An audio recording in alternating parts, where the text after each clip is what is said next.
Hari ini tema firman Tuhan adalah bijak dalam perkataan, ya. Bagi sebagian orang yang namanya perkataan itu seringkali adalah hal yang biasa saja, ya, karena kita hidup, ya tiap hari kita ini berkata-kata, iya Pak, iya saudara. Ada yang hari ini belum ngomong? Sudah ngomong semua ya. Namun tanpa kita sadari juga, ya, hampir 90% masalah dalam hidup manusia itu terjadi justru karena perkataan. Bahkan perceraian. Ya, seringkali cuma karena kata-kata loh, orang bisa cerai. Makanya dibilang bahwa ya, pernikahan itu 80% isinya ngobrol. Makanya yang muda-muda kalau cari jodoh, cari yang asik diajak. Tapi ada yang bilang begini, dulu saya waktu pacaran Bu sama suami saya orangnya asik diajak ngobrol, begitu nikah jadi tidak. Ada di sini yang begitu? Tolong angkat tangan. Biar kita baptis ulang ya, direndam 20 menit. Buka mata langsung di rumah Bapa di sorga. Saudara, ya bijak dalam perkataan. Kalau Tuhan memberikan firman untuk kita bisa lakukan, firman itu selalu ada sebab akibat. Kalau kita mau melakukan, maka ada akibatnya buat kita. Amin.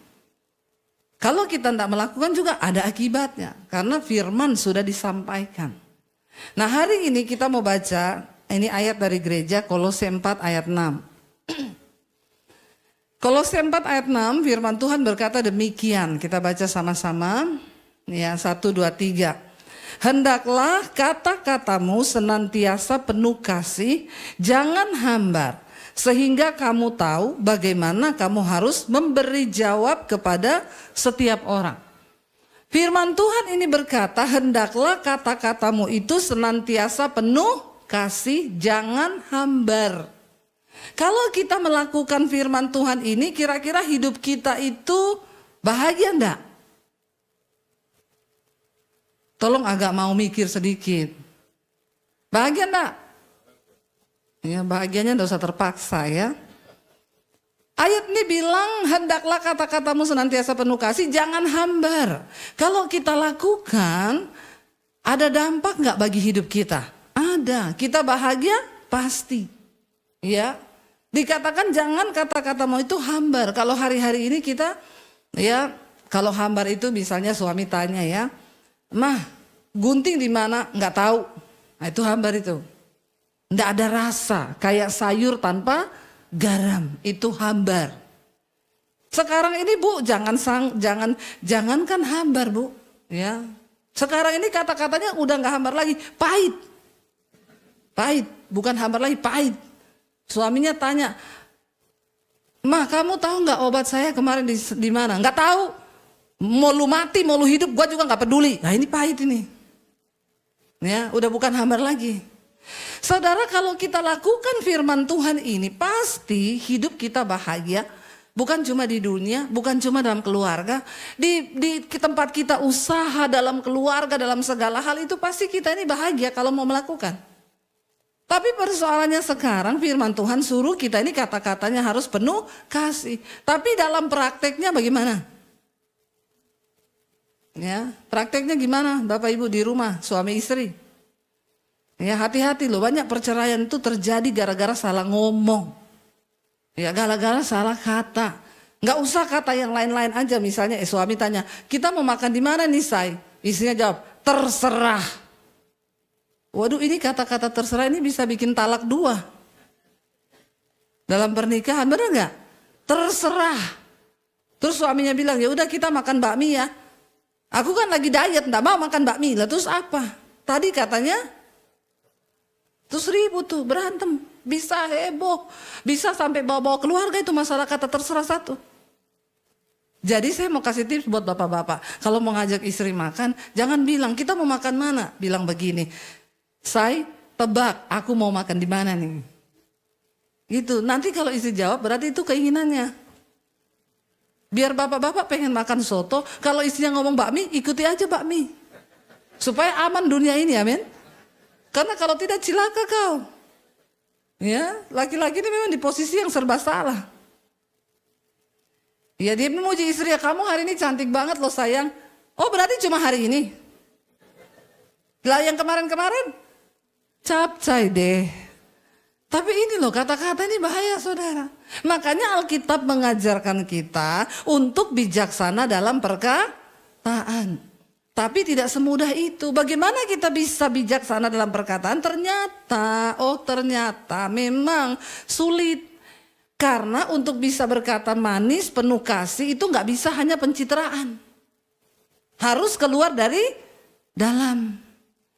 Makanya banyak ibu-ibu yang berkata, Bu suami saya, kalau sama orang lain Bu kata-katanya itu manis, ketemu orang itu suami saya itu manis Bu. Tapi kalau sudah pulang ke rumah Bu, ketemu istri sama anak Bu, ya kembali dia ke bentuk aslinya, monster.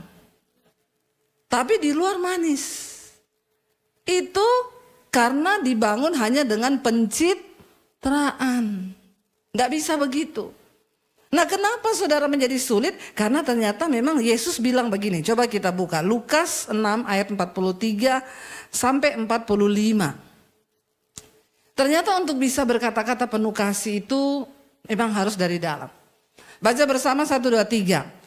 Karena tidak ada pohon yang baik yang menghasilkan buah yang tidak baik. Dan juga tidak ada pohon yang tidak baik yang menghasilkan buah yang baik. Sebab setiap pohon dikenal dari buahnya. Karena dari semak duri orang tidak memetik buah ara. Dan dari duri-duri tidak memetik buah anggur. Sama-sama, orang yang baik mengeluarkan barang yang baik dari perbendaharaan hatinya yang baik. Dan orang yang jahat mengeluarkan barang yang jahat dari perbendaharaannya yang jahat. Karena yang diucapkan mulut meluap dari.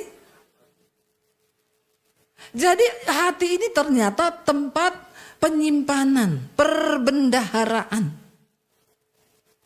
Semua kata yang keluar dari mulut kita itu keluarnya dari dalam hati. Kalau hati orang pahit, hatinya penuh kecewa, amarah, maka yang keluar juga pahit. Tapi kalau orang hatinya baik, benar, dia hidup kudus, maka yang keluar dari mulutnya juga yang baik. Jadi ini memang nggak bisa dibuat-buat. Ya, nggak bisa saudara. Ternyata kita harus benar-benar dari dalam hati. Makanya Alkitab berkata Tuhan itu melihat hati. Ini yang ngomong Tuhan Yesus. Karena yang diucapkan mulut itu meluap dari hatinya. Hati ini tempat menyimpan perbendaharaan kata kita, semua perkataan kita. Saya itu ketemu dengan orang Kristen. Mereka bercanda saudara.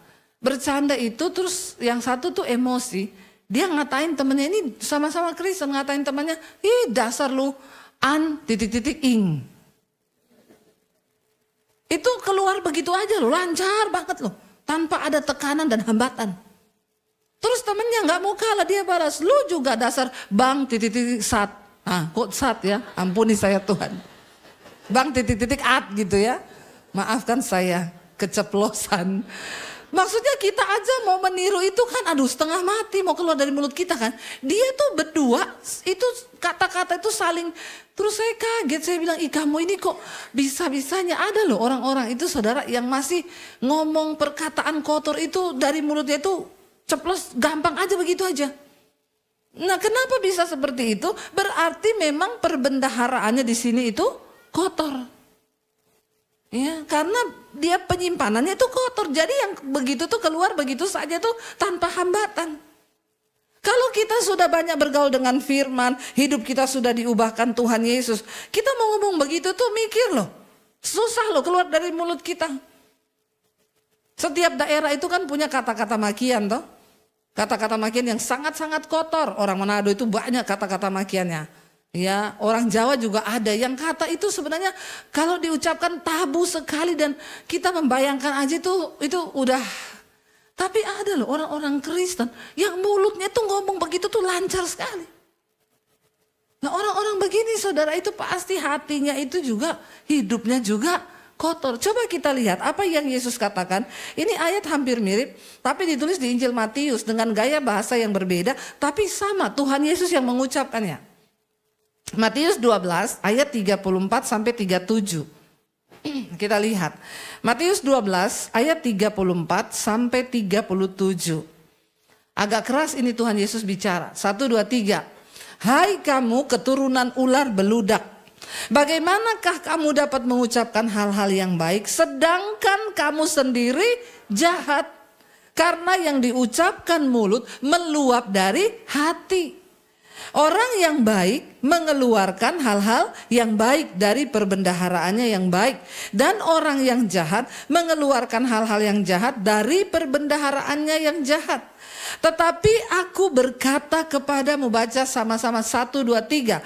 Setiap kata sia-sia yang diucap orang harus dipertanggungjawabkannya pada hari penghakiman. Karena menurut ucapanmu engkau akan dibenarkan dan menurut ucapanmu pula engkau akan dihukum. Ini serius, Tuhan yang ngomong. Tuhan yang ngomong.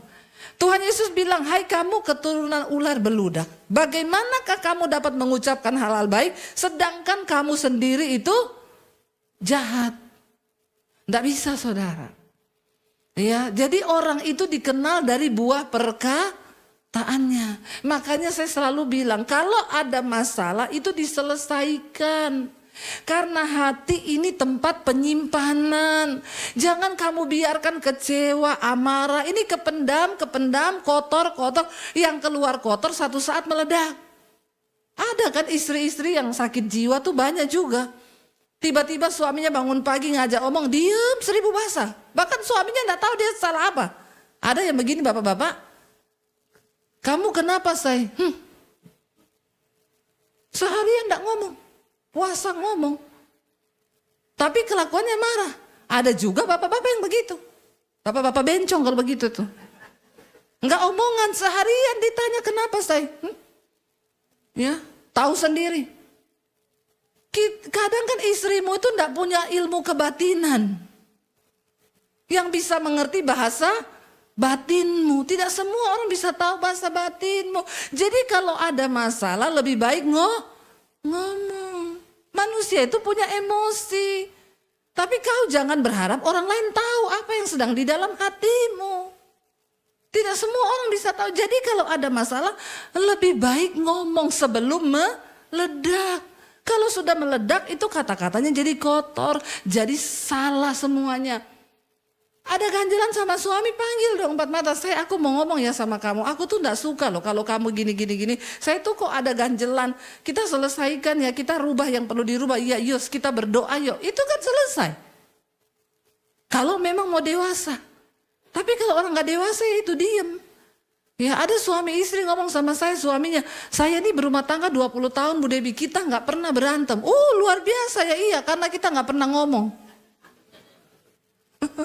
Makanya gak pernah berantem karena gak pernah ngomong. Puasa ngomong, saking sudah pahit dua-dua. Jadi udah gak mau ngomong. Ya tapi kan kalau begitu juga sakit jiwa. Jangan biarkan amarahmu terbenam. Amarahmu itu tidak padam sampai matahari itu terbenam. Sebelum matahari terbenam, padamkanlah amarahmu. Itu penting untuk jiwamu. Karena banyak orang Kristen itu sakit jiwa. Tiba-tiba diam 1000 bahasa. Siapa yang tahu hatimu? Ya kau rugi sendiri. Saya dulu punya teman begitu saudara. Ya bangun pagi gak ada apa-apa diam. Saya tanyakan, saya salah apa ya? Gak tahu. Itu bisa diam 3 hari begitu. Ya lama-lama juga saya sakit jiwa kalau tinggal sama ini orang terus. Tapi orang-orang kayak begitu gak akan berubah hidupnya. Nasibnya gak akan berubah. Ya karena apa? Dengan diri sendiri aja dia gak bisa selesai. Ayo saudara, mari kita selesaikan karena Tuhan bilang yang keluar dari mulut itu meluap dari dalam hati. Ini perbendaharaan. Semua tersimpan di hati. Makanya perlu, kita nih kalau punya gudang gak pernah kita bersihin, yang datang apa? Tikus, kecoa, toh semua yang kotor ada di situ. Yang tadinya kita mau jadikan itu tempat penyimpanan, bersih, layak, jadi Nggak bersih karena sudah jadi sarang tikus, sarang kecoa. Karena tidak pernah dibersihkan. Demikian hatimu. Hati ini tempat penyimpanan, perbendaharaan, perkataan itu keluar dari dalam sini saudara.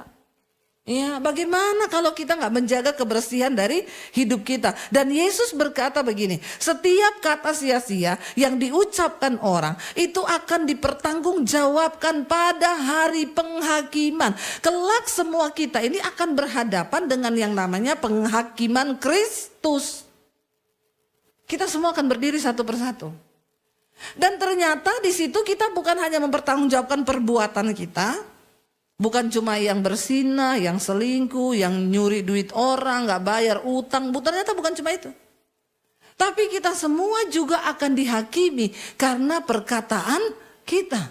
Yesus berkata, setiap kata sia-sia yang diucapkan orang akan dipertanggungjawabkan pada hari penghakiman kelak. Jadi mending kalau gak perlu ngomong, tidak usah ngomong. Ya, anak muda sekarang tuh banyak nambah-nambahin kata-kata. Ketemu teman juga, hei apa kabar lu anjir? Apa ini anjir ini kah? Kalau nggak perlu nggak usah disebut-sebut itu kata sia-sia. Ya, sumpah. Alkitab bilang jangan bersumpah. Anak muda sekarang kalau ngomong sumpah. Cuma mau ngomong, ya lu kok nggak datang tadi kita kumpul-kumpul. Aduh aku tuh sibuk banget sumpah. Nggak penting sumpahmu itu. Daripada kau bersumpah sia-sia malah jadi tanggungan dosa. Mending tidak usah ngomong. Ya, ini saudara, ayat ini bilang kita akan berdiri karena menurut ucapanmu kamu akan dibenarkan dan menurut ucapanmu pula engkau akan dihukum. Loh ternyata ucapan kita pun menentukan kita ini benar atau tidak. Kita dihukum atau tidak. Kita masuk surga atau masuk neraka. Ini nanti pengadilan Kristus loh, kelak ini. Ya, kita akan berdiri semua dan menurut ucapanmu engkau akan dibenarkan, menurut ucapanmu pula engkau akan dihukum. Kenapa perkataan menentukan? Karena Alkitab bilang, Yesus bilang tadi, perkataan yang keluar dari mulut meluap dari hati. Kalau perkataanmu tidak benar berarti hatimu tidak benar. Tuhan melihat hati. Jadi memang itu nggak bisa dibuat-buat. Kita berdoa hari-hari ini supaya hidup kita, perkataan kita ini saudara menjadi perkataan yang membangun. Orang ada salah panggillah baik-baik daripada kita maki-maki dia, kebun binatang. Pegawaimu salah panggil, omong baik-baik. Daripada kita maki dia, sebut semua binatang keluar dari mulut. Itu mendatangkan kutuk loh. Perkataan kita itu seperti benih. Yesus berkata sama murid-muridnya begini ketika mereka akan diutus. Yesus bilang, kalau kamu masuk ke satu kota, kamu ketemu orang atau kamu masuk ke satu rumah, ucapkanlah berkat bagi rumah itu atau bagi orang itu. Kalau orang itu layak menerima berkatmu, maka orang itu akan diberkati oleh perkataan berkatmu. Tapi kalau orang itu tidak layak diberkati, maka salam berkat itu akan kembali kepadamu. Sebaliknya kalau engkau mengutuki orang, orang itu tidak layak dikutuk, maka kutuk itu akan berbalik pada kita sendiri. Karena perkataan itu seperti benih yang akan satu saat kita tuai saudara. Makanya hati-hati. Ayo perkatakan yang baik. Ya jangan bilang memang nasibku ini sial kok. Ya kayaknya begini. Cabut itu. Perkatakan yang baik dalam hidup kita. Nah bagaimana caranya supaya kita ini bisa melakukan? Buka Kolose 3 ayat yang ke-16 saudara. Sebelumnya maaf kita baca dulu Yakobus 3 ayat 9 sampai 12. Yakobus 3 ayat 9 sampai 12. Karena banyak sekali ayat tentang perkataan yang seringkali terlewatkan oleh orang Kristen nih. Yuk baca bersama 1, 2, 3. Dengan lidah kita memuji Tuhan Bapa kita. Dan dengan lidah kita mengutuk manusia yang diciptakan dengan rupa Allah. Dari mulut yang satu keluar berkat dan kutuk. Hal ini saudara-saudaraku tidak boleh demikian terjadi. Itu tidak bisa kita di gereja memuji Tuhan. Menyembah Tuhan Allah Bapa kita. Pulang di rumah kita kutuki orang. Dari mulut yang sama keluar berkat dan juga keluar kutuk, itu tidak boleh demikian terjadi. Ayat berikutnya berkata, baca, adakah sumber memancarkan air tawar dan air pahit dari mata air yang sama? Saudara-saudaraku, adakah pohon ara dapat menghasilkan buah zaitun dan adakah pokok anggur dapat menghasilkan buah ara? Demikian juga mata air asin tidak dapat mengeluarkan air tawar. Kalau tawar ya tawar, nggak bisa bercampur. Ini adalah gambaran hati, sekali lagi di dalam Yakobus sama dengan Matius tadi, menggambarkan tentang sebuah pohon. Perkataan itu buah, saudara. Jadi kita mengerti sekarang kalau hati kita tidak beres, ya kita nggak mungkin bisa melakukan itu. Kita lihat Kolose 3 ayat 16 sampai 17. Bagaimana cara supaya hati kita bersih, perkataan kita baik? Kita baca bersama 1, 2, 3. Hendaklah perkataan Kristus diam dengan segala kekayaannya di antara kamu, sehingga kamu dengan segala hikmat mengajar dan menegur seorang akan yang lain, dan sambil menyanyikan mazmur dan puji-pujian dan nyanyian rohani, kamu mengucap syukur kepada Allah di dalam hatimu, dan segala sesuatu yang kamu lakukan dengan perkataan atau perbuatan, lakukanlah semuanya itu dalam nama Tuhan Yesus sambil mengucap syukur oleh Dia kepada Allah Bapa kita. Bagaimana kita bisa selalu mengeluarkan kata-kata yang baik? Hendaklah perkataan Kristus diam dengan segala kekayaannya. Mari saudara, perbendaharaan hatimu itu isi dengan firman Tuhan. Ya, baca Alkitab. Banyak orang Kristen tidak mau baca Alkitab. Lalu apa yang mau diisi? Ya, apalagi dengarannya lagu dunia terus. Sekarang banyak lagu-lagu dunia itu yang mempengaruhi orang, saudara. Ya, kalau ada 9 juta, boleh ku pinjam saja semua. Sekarang ini lagu-lagu itu banyak. Saya kemarin pelayanan dijemput, saudara. Ya, yang jemput ini memang dia tuh ajudan sih dia. Tapi ya orang Kristen. Saya tanya, Bapak orang agama apa? Kristen. Saya tuh naik di mobil, saudara. Satu hari saya naik di mobil, dia sakit kepala saya, dengerin lagunya. Baru masuk, saudara, dia putar lagu. Benci, benci, benci, tapi rindu jua. Udah puyeng kepala saya. Saya tahan terus, saya bilang sama suami saya, aduh lagunya ini ya. Ya, rindu, rindu, rindu, tapi benci juga. Munafik amat lu. Dalam hati saya rindu tapi benci, benci tapi rindu. Tapi ada loh orang-orang tua yang suka dengar lagu begini. Jangan-jangan nih bapak-bapak ini playlistnya juga itu tiap hari di rumah ini. Bertobat kau ya. Lagu-lagu yang gak membangun iman. Lagu-lagu yang alay lebay kalau saya bilang. Saya masih tahan tuh seharian penuh tuh. Walaupun kepala saya puyeng. Saya putar akhirnya YouTube di HP saya kencengin tuh. Biar udah kita kuat-kuatan aja. Hari kedua sama, baru masuk mobil. Itu lagu-lagu yang dulu-dulu yang alay-alay lebay itu. Yang sakit hati, kepahitan, ya, apa sandiwara, apalah itu. Terus saya bilang gini, Mas, maaf ya mas, kau tidak sakit kepala dengan lagu-lagumu ini mas? Saya aja mas 2 hari naik mobil udah sakit kepala saya mas dengar lagumu. Oh iya ya bu, soalnya cuma ini yang ada. Kau ganti ya mas ya, mulai sekarang kau ganti itu. Nanti hidupmu gak berubah-berubah, nasibmu gak berubah-berubah. Benci-benci tapi rindu, rindu-rindu tapi benci. Itu apa coba? Yang dimasukin perbendaharaannya yang begitu saudara. Ya gantilah dengan lagu-lagu yang positif. Yang bisa menambah iman kita. Yang bisa mengisi perbendaharaan kita. Dikatakan ya biarlah engkau itu dengan sambil menyanyikan mazmur, puji-pujian, nyanyian rohani. Kamu mengucap syukur kepada Allah dengan segenap hatimu. Orang kalau banyak bersyukur, hatinya itu bersih. Tapi kalau nggak pernah bersyukur, ya udah hatinya itu pahit, saudara. Apalagi hari-hari ini menjelang kedatangan Tuhan, keadaan makin sulit ke depan. Kita nggak bisa bertahan dengan kekuatan kita. Hanya orang-orang yang hidup dalam perkenanan Tuhan yang akan mengalami keluputan.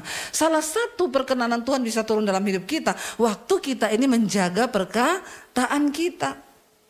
Dan dikatakan dan segala sesuatu yang kamu perbuat, yang kamu lakukan dengan perkataan ataupun perbuatan, lakukanlah semuanya itu dalam nama Tuhan Yesus. Kalau ketemu bersaksi saudara, cerita tentang kebaikan Tuhan.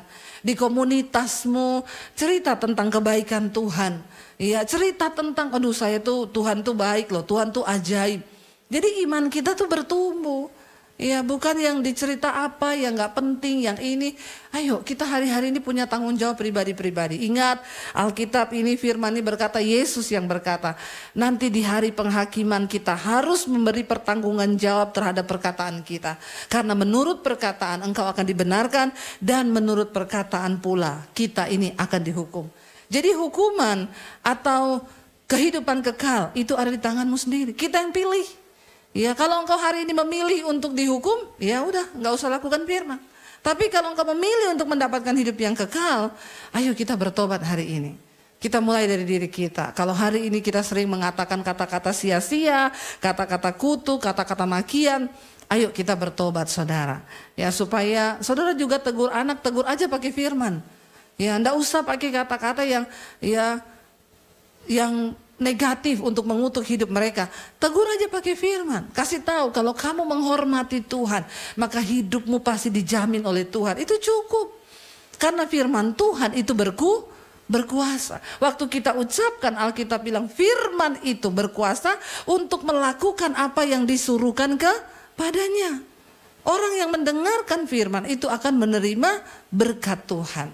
Mari saudara, kita sama-sama mau merenungkan firman ini. Waktunya sudah habis. Kita sungguh-sungguh mau datang sama Tuhan. Kita mau bilang sama Tuhan, ajar kami Tuhan, supaya mulut kami ini penuh dengan pujian, penyembahan kepada Tuhan. Saya undang para imam musik maju ke depan. Kita mau bilang sama Tuhan, Tuhan ajar kami ini supaya apa yang keluar dari mulut kami itu yang akan terjadi saudara. Perkataanmu itu punya kuasa. Kalau engkau mau melihat hari-hari baik, di ayat yang lain firman Tuhan berkata, kalau engkau mau melihat hari-hari baik, jagalah perkataanmu.